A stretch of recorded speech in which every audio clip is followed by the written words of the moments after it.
क्या आपने कभी सोचा है एन कि एक स्त्री मुस्कुराते हुए भी अंदर से टूटी हो सकती है? कि वह सब कुछ जानती हो, फिर भी चुप रहती हो? क्या आपने कभी महसूस किया है कि एक औरत जब कुछ नहीं कहती, तब वो सबसे ज़्यादा बोल रही होती है? पुरुष सोचते हैं कि वे स्त्रियों को जानते हैं, लेकिन सच्चाई ये है कि स्त्रियाँ कभी पूरी पढ़ी ही नहीं गईं। उनकी मुस्कान में एक गहरा राज छिपा होता है, उनकी आँखों में एक किताब होती है, जिसे हर कोई पढ़ नहीं सकता। तो सवाल ये है, क्यों स्त्रियाँ चुप रहकर भी सब कुछ देखती हैं? क्यों वे वही कहती है जो हम सुनना चाहते हैं और बाकी सब छिपा लेती है? क्या उनकी खामोशी सबसे बड़ा हथियार है? क्या उनके मन का दरवाज़ा हर किसी के लिए नहीं खुलता? जो स्त्रियों के मन के सबसे गहरे तहखाने से जुड़ी है। जो तो किताबों में मिलती है और न ही किसी साधारण सोच में समाती है। अब वॉइस ओवर तेज और जोशीले हम पुरुष है, तो ये बातें जानना आपके जीवन की दिशा बदल सकती है। अगर आप एक स्त्री है, तो शायद ये बातें आपको खुद से फिर से मिलवाएंगी। ये कोई साधारण ज्ञान नहीं, ये वो अनकही सच्चाई है, जिसे जानना सबके बस की बात नहीं। स्त्री का स्वभाव चंचल क्यों माना गया है? आचार्य चाणक्य कहते हैं, स्त्री स्वभावतः चंचल होती है। इसका अर्थ यह नहीं कि हर स्त्री अविश्वसनीय है, बल्कि इसका तात्पर्य है कि स्त्रियों की भावनाएं तेजी से बदल सकती हैं। पुरुषों के लिए यह समझना जरूरी है कि जब कोई स्त्री रोती है, गुस्सा करती है या बात नहीं करती, तो उसका कारण हमेशा स्पष्ट नहीं होता। वह अपेक्षा रखती है कि पुरुष उसे बिना कहे समझे। चाणक्य का यह कथन संकेत करता है कि स्त्रियों की मनोस्थिति को समझने के लिए पुरुषों को केवल तर्क नहीं, बल्कि संवेदना और धैर्य की भी जरूरत होती है। चूंकि स्त्रियां अपने परिवेश और रिश्तों के प्रति अधिक सजग होती हैं, वे जल्द प्रतिक्रिया करती हैं। पुरुष अगर इसे चंचलता समझकर नाराज होते हैं, तो रिश्तों में दूरी आ सकती है। इसीलिए पुरुषों को स्त्रियों भावनात्मक गहराई को समझना चाहिए, न कि उसे सतही रूप में आंकना। स्त्री अपने मन की बात हमेशा नहीं कहती। चाणक्य कहते हैं, स्त्री का मन समुद्र से भी गहरा होता है। स्त्रियां कई बार अपने भीतर की पीड़ा, शिकायतें और इच्छाएं अपने तक ही सीमित रखती हैं। वे चाहती हैं कि सामने वाला स्वयं समझे कि उन्हें क्या चाहिए। यह एक स्त्री की स्वाभाविक गोपनीयता है। वह हर बात मुखर नहीं होती। पुरुषों को चाहिए कि वे स्त्रियों की भावनाओं को केवल उनके शब्दों से नहीं, बल्कि उनके व्यवहार और हाव भाव से भी समझने की कोशिश करें। चाणक्य के अनुसार स्त्री की खामोशी में कई बार उसके जीवन के सबसे गहरे रहस्य छिपे होते हैं।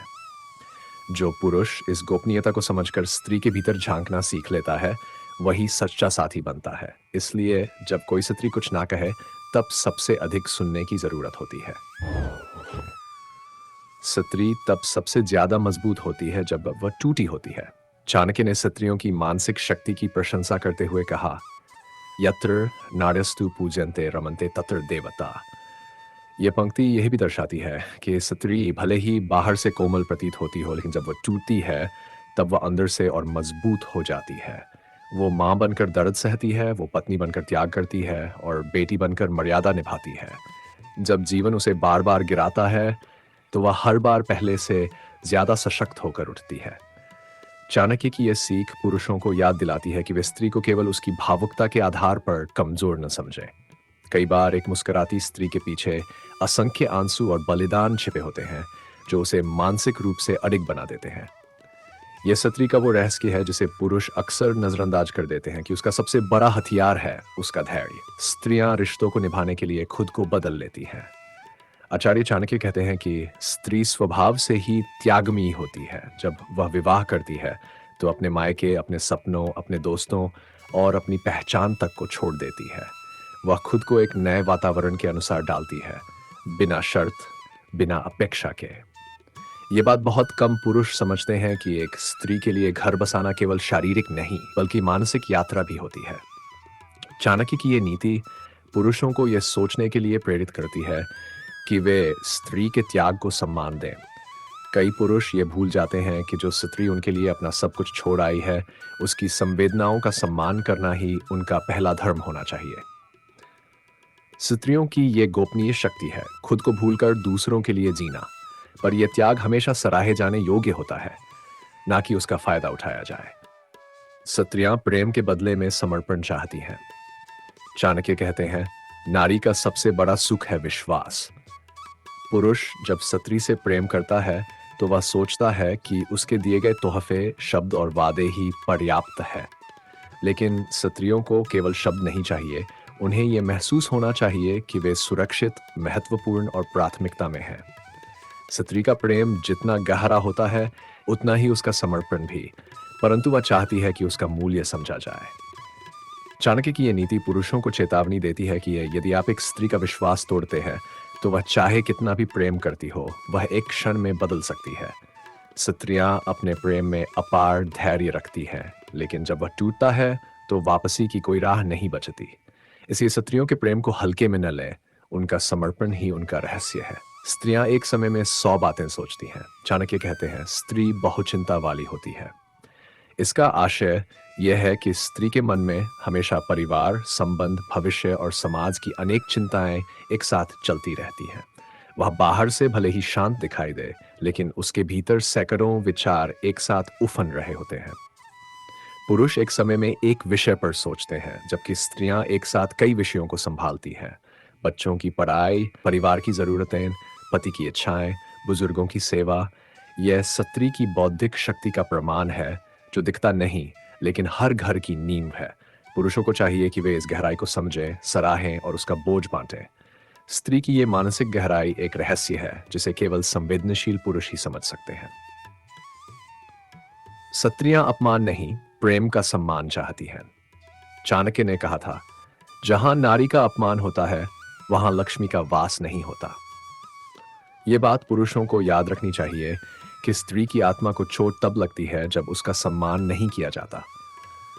स्त्रियां चाहती है कि उन्हें समझा जाए, न कि सिर्फ आज्ञा दी जाए। जब आप उनके विचार, भावनाएं और सपनों को महत्व देते हैं, तब वे अपने भीतर की देवी को प्रकट करती हैं। लेकिन जब आप उन्हें दबाते हैं, आलोचना करते हैं, तब वे धीरे धीरे टूटने लगती हैं। पुरुषों को स्त्रियों से केवल प्रेम नहीं, सम्मानपूर्वक व्यवहार करना चाहिए। यह वह गोपनीय बात है जो चुपचाप एक स्त्री के दिल को जोड़ या तोड़ सकती है। स्त्री जब चुप हो जाए, तब समझो रिश्ता खतरे में है। स्त्रियां अक्सर बहुत बोलती हैं, शिकायतें करती हैं, भावनाएं बांटती हैं, लेकिन अगर कोई स्त्री एकदम शांत हो जाए, तो वह सबसे बड़ा संकेत होता है कि वह अब टूट चुकी है। चाणक्य ने कहा है, मौनम सर्वार्थ साधनम। स्त्रियों का मौन कई बार पुरुषों को भ्रम में डाल देता है। उन्हें लगता है कि अब सब कुछ ठीक है, जबकि असल में रिश्ता धीरे धीरे खत्म हो रहा होता है। ये चुप्पी स्त्रियों की एक गोपनीय भाषा है। वह कहती तो है, पर बिना शब्दों के। अगर कोई पुरुष इस चुप्पी को समय रहते समझ ले, तो बहुत कुछ बचाया जा सकता है। इसलिए चुप स्त्री को नजरअंदाज करना नहीं, बल्कि और अधिक समझने की आवश्यकता होती है। स्त्रियां पुरुषों से मानसिक सहयोग की अपेक्षा रखती हैं। पुरुष अक्सर सोचते हैं कि उनकी जिम्मेदारी केवल कमाना है, लेकिन स्त्रियां चाहती हैं कि पुरुष घर के अंदर भी साथ दें, भावनात्मक, मानसिक और व्यावहारिक रूप से।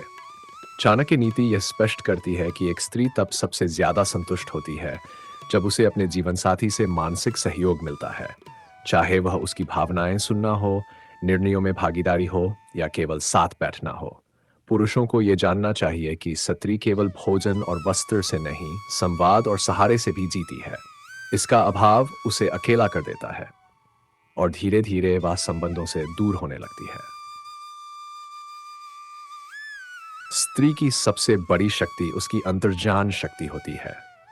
चाणक्य कहते हैं, स्त्रियों में सहज बुद्धि और दूरदर्शिता पुरुषों से अधिक होती है। स्त्रियां किसी भी स्थिति को केवल तर्क नहीं, बल्कि भावना और अनुभव से समझती हैं। उन्हें अक्सर बिना कहे ही पता चल जाता है कि कुछ गलत है या सही। यह उनकी वह गोपनीय शक्ति है जो उन्हें संकट के समय निर्णय लेने में सक्षम बनाती है। पुरुषों को चाहिए कि वे इस अंतर्ज्ञान को मजाक न समझें, बल्कि उसकी सलाह को गंभीरता से लें। स्त्री की यही शक्ति घर को बचाती है, रिश्तों को जोड़ती है और पीढ़ियों को आकार देती है।